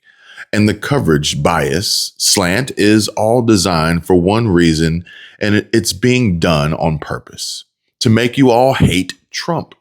Greenland is essential for America's national security. The new domain of international competition is going to be polar competition. That is where more and more resources are being spent by our nation's adversaries and rivals, is the ability to control movement, navigation, lanes of travel in the polar and Arctic regions. Greenland is 25% larger than Alaska. Greenland is the size of 1/4 the continental United States. With respect to Denmark, Denmark is a tiny country with a tiny economy and a tiny military. They cannot defend Greenland. They cannot control the territory of Greenland. Under every understanding of law that has existed about territorial control for 500 years, to control a territory, you have to be able to defend a territory, improve a territory, inhabit a territory. Denmark has failed on every single one of these tests. So they want us to spend hundreds of billions of dollars defending a territory for them that is 25% bigger than Alaska at 100% American expense. But they say, while we do this, it belongs 100% to Denmark. It's a raw deal. It's an unfair deal. And most importantly, it's unfair to the American taxpayer, who have subsidized all of Europe's defense for generations now. American dollars, American treasure, American blood, American ingenuity is what keeps Europe safe and the free world safe. And Donald Trump's insisting that we be respected, Sean. President Trump has laid down an absolute gauntlet when it comes to Greenland, because he knows if we get this wrong, if we don't take advantage of this moment, world peace is at stake. Because we cannot have Russia and China controlling Greenland and the Arctic. It is too much at risk. World peace is at risk if we get this wrong. And President Trump clearly understands that and knows it. Because when you look at the Arctic, about 30% of the undiscovered oil in the world is in the Arctic. There's rare earth minerals there. So our geopolitical safety is at risk if Russia and China are taking over Greenland and the Arctic. And nobody understands that better than President Trump. He understands that through the information that he has, the intelligence that he has, and honestly, his foreign policy genius, he understands that he has to do everything that he can to make sure that Greenland is under the control and auspices of the United States. And look at all of his foreign policy accomplishments. This is where we have to trust President Trump. I mean, the Iranian nuclear program is in ruins. It's smoldering. When he bombed Fordo with Midnight Hammer, he and his first national security advisor, Robert O'Brien, who has endorsed me, they made Soleimani turned him into salsa. Then they went and snatched up Maduro, and he's in a prison cell. They've solved 7 wars across the world, and peace is breaking out across the world because of President Trump. And now he's looking to continue to maintain peace and order across the globe. And he's doing it through tariffs. And when I talk about supporting his tariff regime, it's because of this. This is a national security tool. He's looking at potentially putting, and remember, the nations, Denmark and the European nations he's putting tariffs on have been under the protection of the United States military might for far too long and haven't paid anything. So very soon they're going to put in place a 10% tariff. And then if Denmark doesn't come to the table to negotiate a purchase, it's going to be a 25% tariff. And we have to support President Trump in that process because our national security is at risk and world peace is at risk. And my name is Clay Fuller. I'm running for United States Congress in Georgia 14 to be a warrior for Northwest Georgia and to have President Trump's back. I'm a lieutenant colonel, national security expert, worked on national security issues as a Trump appointee. This is why we need fighters who understand these issues to go up to Capitol Hill, have President Trump's back each and every day, because he is a foreign policy genius who will ensure safety and peace and prosperity for America and the global order. Please, go ahead, ma'am. Mr. President, why is it so important to you to own it when you have a military presence there, which you could expand to affect the security? Because when we own it, we defend it. You don't defend leases the same way. You have to own it. And, you know, with a nation, look at what happened with Obama, with that horrible deal they made with Iran. It was a short-term deal. It was like a 9-year deal. Countries can't make 9-year deals or even 100-year deals. Countries have to have ownership. And you defend ownership, you don't defend leases. And we'll have to defend Greenland. If we don't do it, China or Russia will. It's not going to happen. But the thing is, these elected officials, Democrats and opponents on both sides of the aisle sometimes understand these national security issues, but they aren't interested in our national security or us or peace. They're only interested in challenging, blocking, restricting, undermining, and undoing anything and everything Trump while making a fortune doing so. Name one single action taken by Trump that has been to the detriment or to harm us, real U.S. American citizens. It's okay. I'll wait. Peace is the ultimate goal and objective. Nothing else will do. And this just in, President Trump withdraws his invitation to Prime Minister Mark Carney to join the Board of Peace and says Carney has officially ruptured the relationship with the country where over 75% of their exports go to. CUSMA is in trouble, and so their country, which is no wonder there is an overwhelming push by Albertans to become part of the United States. But don't rule that one out. We still have loads of time left here on the clock. But don't even get me started on tariffs and how effective and beneficial they've been with now over a complete year to see how they have worked. If anyone can't see by now how the media and the left and Dems play their mind games and just lie on top of lie on top of lie, only to hurt and harm us as they try and go after the big bad Donald Trump, well, then I'll just say you'll never see it. Not because you can't, but because you don't want to. And so in turn, you actually hate America. Might I suggest, stop paying attention to CNN and ABC and CBS and MSNBC now. And if you don't, just lock in here with us, independents, real journalists. Just go out there and do your own homework. Do your own research and form your own opinions because you now know how to think instead of being brainwashed and told what to think. All we want from Denmark for national and international security and to keep our very energetic and dangerous potential enemies at bay is this land on which we're going to build the greatest golden dome ever built. We're building a golden dome that's going to, just by its very nature, going to be defending Canada. Canada gets a lot of freebies from us, by the way. They should be grateful also, but they're not. I watched your Prime Minister yesterday. He wasn't so grateful. But they should be grateful to us. Canada lives because of the United States. Remember that, Mark, the next time you make your statements. What we did for Israel was amazing, but that's nothing compared to what we have planned for the United States, Canada, and the rest of the world. We are going to build a dome like no other. We did it for Israel. And joining Trump in Switzerland, Elon Musk here in Davos, speaking at the World Economic Forum, shares tremendous words of wisdom here and says, well, I think my last words would be, I would encourage everyone to be optimistic and excited about the future. Good. And generally, I think for quality of life, it is actually better to err on the side of being an optimist and wrong rather than a pessimist and right. On that note, let that sink in. And I'll leave that right there. Oh, and lastly, a little bit of a recap or update from earlier on. But Dennis Rohde says, following a review, the city of Winter Garden rescinded the trespass warning, and city officials indicated they would provide guidance to police to prevent future incidents of this nature, acknowledging the event was on public property. Ladies and gentlemen, folks, everyone, I only bring you all the truth. Take care, be safe, and God bless.